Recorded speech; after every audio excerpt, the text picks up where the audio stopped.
శ్రీవేమన బ్రహ్మేంద్రులు దేవతలై దూరదృష్టి దివ్యోన్నతులై భావిజ్ఞానము పేర్కొనిరి. ఏ వారు అందరికీ అసాధ్యమే యగు సుకృతి. ఏ వారలకిది అసాధ్యమే యగు సుకృతి. త్రిగుణాతీత దైవాంశ సంభూతుడమైన ఓ సుకృతి వినుము.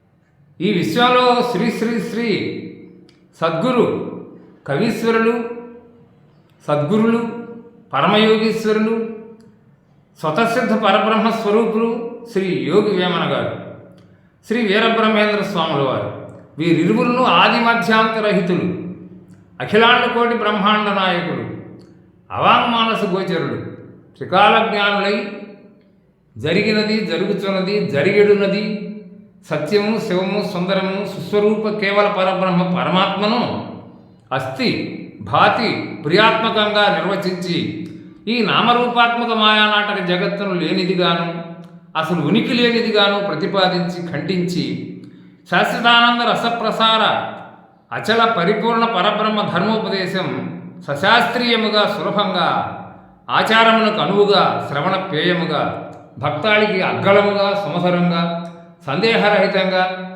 శృతి స్మృతి పురాణ సహితంగా సుబోధించారు.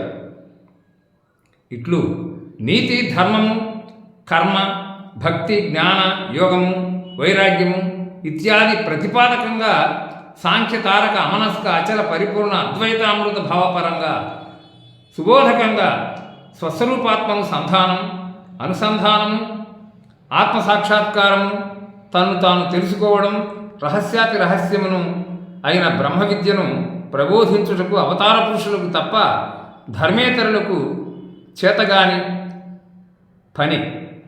ఎట్టివారికే నేను ఈ లోకమునందు అసాధ్యమే అగు అని అనగా లభ్యపడని కార్యం, సుసాధ్యం కాదని ఈ కృతికర్త ప్రతిపాదిత హృదయాభిప్రాయమై ఇలా తెలియజేస్తున్నాడు. దేవాలయమే దేహం, జీవుండే దేవుడన్న స్థిర భావంబున్ భావానుభవము నొందిన ధీవిదుడాత్మైక పూర్ణ తేజుడు సుకృతి. ప్రతిఫలాపేక్షను ఆశింపక నిష్కామ కర్మయోగివైన ఓ సుకృతి విను. నేను చెప్పే విషయాన్ని శ్రద్ధగా విని విచారించుము. జీవునకు తన దేహమే సుందరమైన దేవాలయం. లోపల ఉన్నటువంటి జీవ చైతన్యమే దేవుడైన పరమాత్మగా భావించి ఎప్పుడైతే ఎవడైతే ఈ ఏకైక పరబ్రహ్మానుభవాన్ని పొందుతున్నాడో అట్టి ధీవిదుడు అంటే బుద్ధిమంతుడు, అనగా జ్ఞానధ్యాన సంపన్నుడు, పరిపూర్ణ సమాధిస్థుడని నిశ్చల నిర్వికల్ప నిరంజన తేజోనిధి పరబ్రహ్మమని కూడా జీవన్ముక్తుడని తెలియవలసి ఉన్నది. తప్పేదియు ఒప్పేదియు ఎప్పుడు తనకంతరాత్మ ఎరిగించునటన్ చొప్పడిన ఎరుక నడవమి నిప్పును తా కొంగుగట్ట నిగుడుట సుకృతి. అంతర్యామివైన ఓ సుకృతాత్మ విను. ఒకంత యోచించుము. నువ్వు ఏ కర్మ అంటే ఎటువంటి పని చేయుచున్నా అది తప్పైనదో లేక ఒప్పైనదో కాదో అవునో అన్న రెండు విధాల కర్మయోగ యథార్థాన్ని నీ అంతరాత్మగా చావు పుట్టుకులు లేకుండి శాశ్వతుడైనటువంటి ఆ కేవల పరమాత్మ పరబ్రహ్మము నుండి నీ నుండే ఈ సమస్తము వ్యాపించి సమగ్రముగా నీవేమి చేయుచున్నావో నీకు ప్రతిక్షణం తెలియపరుస్తూనే ఉంటుంది. ఇందులో సందేహించవలసిన అంశం ఏమాత్రం లేదు. అలా నీవు చేసిన కర్మను కూర్చిన జ్ఞానావశ్యకతను, సత్యస్ఫురణను అనుసరింపక దాన్ని మభ్యపెట్టి కప్పిపుచ్చటం ఎట్టిదంటే భగభగా కాలుతున్న నిప్పు కణుగులను తా ధరించిన గుడ్డ కొంగున మూటగట్టబోనటువంటిదని, అది ప్రమాదకరమని, మృత్యువుతో చెలగాటమని నీవు సత్యాన్ని సంగ్రహించి ధర్మయుతుడవై మెలంగుటే అవసరమై ఉన్నది అని సత్యాన్ని నిగ్గదీసి ఈ పద్యం ద్వారా కవీశ్వరుడు చెప్పుతున్నాడు. తప్పుల వెదకుట తప్పని చెప్పినా ముప్పె తప్పు చేయక విడునా, పప్పు రుచి చూడక ఎప్పటి చెప్పుల వాబట్టి కుక్క చేరదే సుకృతి. ఓ సుకృతవంతుడమైన మహాత్మా విను. నీతి విజ్ఞాన సూత్ర పర్వాకృతి విను. లోకాకృతి అవలోకించిన తను దానెరింగిన పురుషులందు పుణ్యపురుషులు వేరయ్యా అన్న వేమన సూక్తిని అనుసరించి పుణ్యపురుషుడైనట్టి వాడు ఎదుటివారి గుణదోషములు ఎన్నడూ వేలెత్తి వెదికి చూడ ప్రయత్నించడు. ఇట్టి సన్మార్గమునకు చెందని వారిని ఎల్లరను ముమ్మాటికి మూర్ఖులు అంటారు. ఈ కోవలో చేరిన మూర్ఖులు పెద్దలు చెప్పిన మంచి మాటలను ససేమిరా వినరు. తప్పుడు పనులను విడువక చేస్తూనే ఎదిరి దోషాలను వారికి తోడు 10 మందిని కలుపుకొని రాక్షస మోకల్లాగా మంచిని చూడక చెడ్డనే పదే పదే వెతకి అదొక బ్రతుకుగా వృధాగా కాలాన్ని వెళ్ళదీస్తుంటారు. ఇది ఏ విధంగానంటే బలగమున్నంత మాత్రాన వాళ్ళందరూ మహాపురుషులు మంచివాళ్ళు అనటానికి తావులేదు. బలమున్నా గొప్పవాడు కాడు. మాంసాహారము తినమరిగి ఎప్పుడునూ తోలు చెప్పులు నోట పట్టుకొని తిరిగే కుక్క తీయదనంతో కూడిన పప్పు బెల్లాల రుచిని కావాలని కోరుకోదు. ఎంత మాత్రమో అవకాశం ఇయ్యదు కదా అని హితోపదేశం చేస్తున్నాడు. క్రీడికి దురమున శ్రీహరి తోడగునెడ పెదవి విరిచి దుర్యోధనుడే పాడయ్యను కీడించిన వాడే చెడునన్న నీతి వదలకు సుకృతి.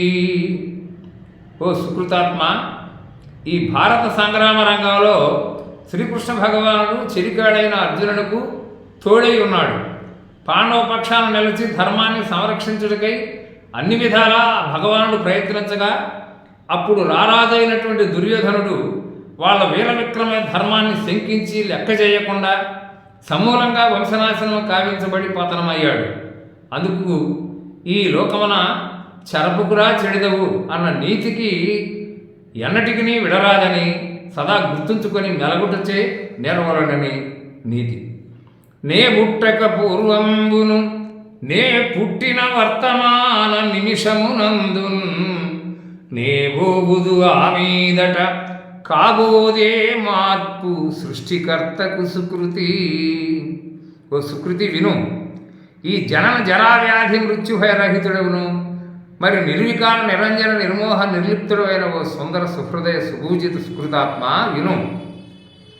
ఏమంటే నేను ఈ జన్మ తీసుకుని రాకముందు నుండి నేను ఈ పంచభూతాత్మక శరీరము ధరించి జీవించుచు జరుగుతున్న ప్రస్తుత కాలమునందును నేను నా ఆత్మ పరమాత్మలో కలిసి మమేకమై నశ్వరమగు శరీరాన్ని విడిచిన తర్వాతను తత్స్వరూప అవ్యయ నిర్వికల్ప పరబ్రహ్మము సృష్టికర్తకు ఏ విధమైన పరిణామము కలగదు. ఇది సత్యం సుమా, అనగా మార్పు చెందదు. ఈ నిర్వికార సద్విషయము భగవద్గీతలో శ్రీకృష్ణ భగవానుడు సాంఖ్యయోగం ద్వారా 2వ అధ్యాయమునందు అర్జునునకు 28వ శ్లోకం ద్వారా తేటతెల్లను చేశాడు. అవ్యక్తాదీని భూతాని వ్యక్తం అధ్యాని భారత అవ్యక్త నిధనాన్యేవ తత్రకా పరిదేవన. ఆత్మయందు రతి ఆసక్తి జిజ్ఞాస కలవాడమైన ఓ అర్జున విను. ఓ భారత అని సంబోధించాడు. సంబోధన వాచకార్థం ఇక శ్లోకార్థం ఈ భూభూత సహిత జాలమంతా సృష్టిలోకి రాకముందు కనిపించడం లేదు. ఈ వర్తమాన కాలంలోనే అనగా మధ్యలోనే కొంతకాలం మాత్రమే కనిపిస్తూ తిరిగి మరణానంతరం కానరాకుండా పోతున్నది. కాబట్టి శరీరాలతో ప్రాణులు జీవితాలు బుద్భుతప్రాయములు. ఆ శరీరాలతో ధరింపబడిన మూలమైన ఆత్మలు శాశ్వతాలు. ఇంకా ఈ 2 స్థితులకు అతీతమై పరిపూర్ణ పరబ్రహ్మము ఏకమై విరాజిల్లుతున్నది. శ్రీమన్మహా భాగవతంలో శ్రీ బమ్మెరపోతన మహాకవి ఇదే సత్యాన్ని ఒక చిన్న కంద పద్యంలో స్ఫురింపజేశాడు. ఇదిగో చూడండి. లోకంబులు లోకేశులు లోకస్తుల తెగిన తుది నలోకంబగు పెంజీకటి కవ్వల ఎవ్వడు ఏకాకృతి వెలుగు వాని నేను నుతింతున్ అన్నాడు. చెదుసుమీ వాదంబులు రాదుసుమీ ముక్తికాంతరాళ్లకు మ్రొక్కన్ వాదు సుమీ కులమతములు లేదు సుమీ ఆదుకొంటలేమిని సుకృతి. సుకృతి, ఈ లోకంలో వాదాలు చేయడం వలన కానీ ఇంకా ప్రతివాదాలు చేసినంత మాత్రాన కానీ సమస్యలు పరిష్కారమైనట్లు దాఖలాలు లేనేలేవు. కావున వాద ప్రతివాదాలు విషపూరితమైనవిగా భావించి గ్రహించు.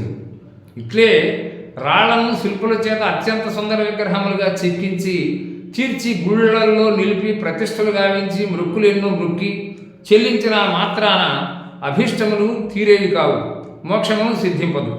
అట్లే అనాది నుండి కులం కానీ మతం కానీ నిందలకు గురి అయినవి, కానీ గౌరవానికి పూజలకు నోచుకోలేదు.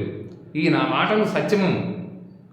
అలాగే మనం ఏనాడు ఏరికైనా కలిమిగల కాలంలో ఇవ్వగలం, కానీ లేమి పేదరికము ఆవహించినప్పుడు పెట్టి ఏ ఒక్కరిని కూడా ఆదుకోలేము, పోషించి ఆదుకోలేము కదా. మెరుపు సుమీ ఆలోచన అరుపు సుమీ అమృతమీని అంబుద గజ్జల్ చెరుపు సుమీ వ్యసనంబులు ఎరుపు సుమీ విప్లవంబులిప్పుడు సుకృతి. సత్కార్యాచార్య సంపన్నుడైన ఓ సుకృతి విను. మనిషికి ఒక ఆలోచన రావడం అంటే ఒకానొక మెరుపు వంటిది. ఆకాశంలో మేఘావృతం దట్టంగానే ఉంది. మెరుపులు ఉరుములు చూస్తే గాలి విపరీతం, వానచినుకు లేదు, ఒట్టి అరుపులే, సేపిందేమీ లేదు. వ్యసనాలు ఎట్టువైనా వాటి వలన చేటే గాని మేలనేది ఉండదు. ఏలననగా దొంగతనము, వ్యభిచారము, కలలాడడం, హింస చేయడం, జూదము, మత్తు త్రాగడం, సమ్మెలు శాంతియుతమైనచో సమాజమునకు ఏ నష్టము కలుగదు.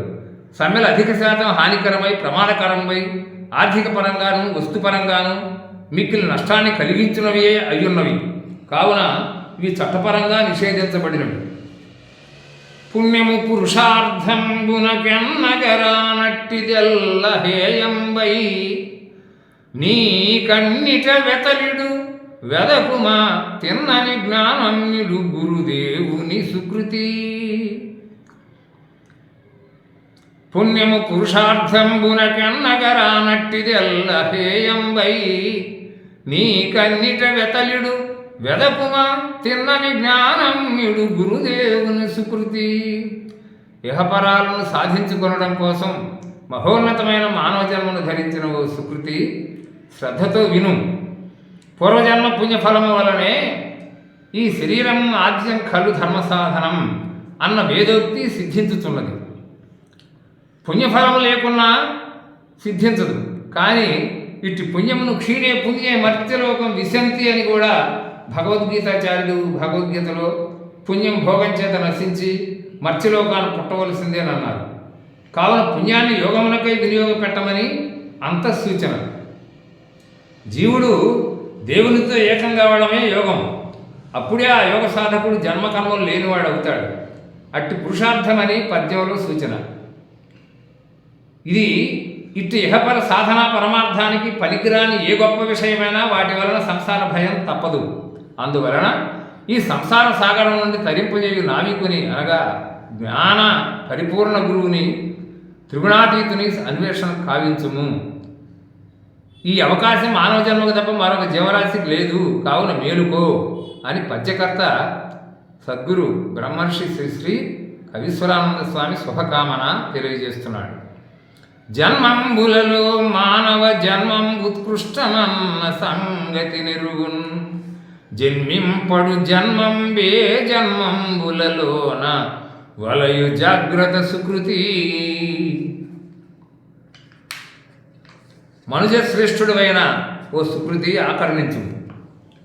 84 రకాల జీవరాశులలో ఈ మానవ జన్మం అత్యంత ప్రియమైనదన్న ఈ సన్మార్గం ఎరిగిన వాడెవడో అట్టి పురుషుడు ఇంకా ఈ జనన జరా రోగ మృత్యు భయములకు ఆకరమైన జన్మ కర్మలు కలిగిన జన్మను ఎప్పుడునూ కోరుకోడు.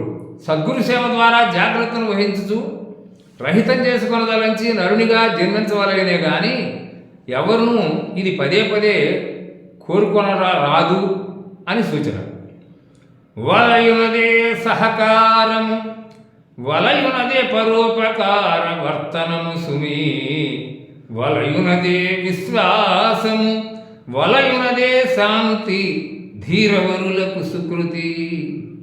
సమసమాజ శ్రేయస్సునే సదా ఆకాంక్షించే ఓ సుకృతి, నే చెప్పే కొన్ని మంచి మాటలు తప్పక వినుమని కోరుతున్నాను. మనం కోరుకోవలసింది మనకై మంచిని ఉపకరించుకోవడం కాదు, ఇతరులకు సహకరించడం. మనం కోరుకోవలసినది ఒకరికొకరు విశ్వసించుకోవడం, భగవంతుని యందు విశ్వాసం నిలపడం. అసలు మనం కోరుకోవలసింది మనకైన శాంతియేగాక విశ్వశాంతి. ఆత్మానాత్మ వివేకవంతులు కోరుకొని సేవ చేసే పనులు అనగా సత్కర్మములు ఇలానే రూపుదిద్దుకొని లోకంలో ప్రకాశిస్తూ ఉంటాయి అని సూచన. నీటి పసలేని వరియును నాటక రసమెరుగలేని నటునభినయమున్, తోట పసలేని పెంపును బాట వసతి లేని యూరు బాధర సుకృతి. సుకృతి, నే చెప్పే హితోక్తులు శ్రద్ధతో విని వాటికి అనుగుణంగా ప్రవర్తిల్లుచు జీవించు. పుష్కలంగా నీరు లేని మాగాణి భూములలో వరి పంట దిగుబడి రాదు, రానేరదు. నాటకంలోని రసానుభూతిని ప్రేక్షకులకు అందించి పండించలేని నటుని పాత్ర పోషణమును గర్భమై ఉన్నది, అంటే వ్యర్థమవుతున్నది. వన సమృద్ధి సరిగా లేని తోటమాలి పనితనం పెంపకం మరియు ప్రజలకు బాటవసి సరిగా లేని ప్రయాణము మిక్కిలి బాధనే కలిగించుచుండును. ఇచ్చదననివు అకృత్యడు ఇచ్చకమ్మ దాతయగునే ఎచ్చట తావాకృత్సక వేడిన పేదకు ఇచ్చి పనుపు వాడే ధనదుడెన్నగ సుకృతి. లేమిలో ఆశ్రితులను దయాళుడివై ఆదరించే గుణమున్న ఓ సుకృతి, వినుము, అవతరించుము. లోకంలో ఇచ్చదనని ఊరికే మాట అయితే ఇచ్చి ఇచ్చకాలాడే ఉత్తర కుమారుడు వాడి అన్నటికి దాతృత్వం కలదాత మాత్రం కాలేడు. ఎక్కడ కానీ ఏ సందర్భంలో కానీ ముందుగానే నేను అంతటి వాడిని ఇంతటి వాడిని, నేనుగాక ఇవ్వగలవాడు నాకన్నా మరొకడు ఉన్నాడా అని ఒట్టి విభీషికలు పలకడం మాని వచ్చి అర్థించిన పేదవానికి ఇవ్వగలిగినది ఇచ్చి లేదా అడిగినది ఇచ్చి పంపుతూ సంతోషపెట్టి బ్రతికించిన వాడు ఎవడో వాడే ధనాధిపుడైన కుబేరులకు సాటి అయిన వాడని ఈ కృతి చేత హితోక్తి. పరికింపదేని నెరిగిన ఎరుగంబని లేదు, అది ఎరుకలకెరుకవు పరిపూర్ణానుభవంబగు మరి తన వేదాంత బోధమాతృక సుకృతి. శ్రీ గురుదేవుని శరణాగతి చెంది పరిపూర్ణ జ్ఞానానుభవం పొందిన ఓ సుకృతి మహాశయ, వినుము. బహుబాగుగా ఆలోచించిన మానవుడు దేనిని తెలుసుకున్నాక ఇంకా తెలుసుకోవలసిందంటూ ఈ లోకంలో మిగిలి ఉండదో అదే నిజమైన పరిపూర్ణమైన సరి అయిన జ్ఞాన విజ్ఞానం అని చెప్పబడుతున్నది. అది పరిపూర్ణ పరబ్రహ్మానుభవము, శాస్త్ర ప్రతిపాదిత నిర్దిష్టము. అదే పురుషుని గురించి వేదాంతం చెప్పే మూలభూతాంశము. అర్థముగాక అర్థమయ్యేది, అర్థమైనట్లే ఉండి అర్థము కానిది ఏదో అదే వేదాంతమని. వేదాంతము ప్లస్ పురుషుడు శ్రీ భగవాన్ ఉవాచ, వేదాల చివరిలో చెప్పబడినటువంటిది అని ఉపనిషత్తులు చెప్పినవి అని కూడా. ఇదం తుతే గుహ్యతమం ప్రవక్ష్యాం అనసూయవే జ్ఞానం విజ్ఞాన సహితం యద్ జ్ఞాత్వా మోక్షసే అశుభాత్. ఇది గుహ్యతమం శాస్త్రం ఇదం ముక్తం మయానఘ ఏతద్ బుద్ధ్వా బుద్ధిమాన్ స్యాత్ కృతకృత్యశ్చ భారత అని పురుషోత్తమ ప్రాప్తి యోగము మొట్టమొదటి శ్లోకం రాజవిద్య రాజగుహ్య యోగము, అది 9, ఇది 15. ఈ శ్లోకాల ద్వారా భగవానుడు ఆ వేదాంత పరమార్థాన్ని వివరించాడు. హరి ఓం తత్సత్.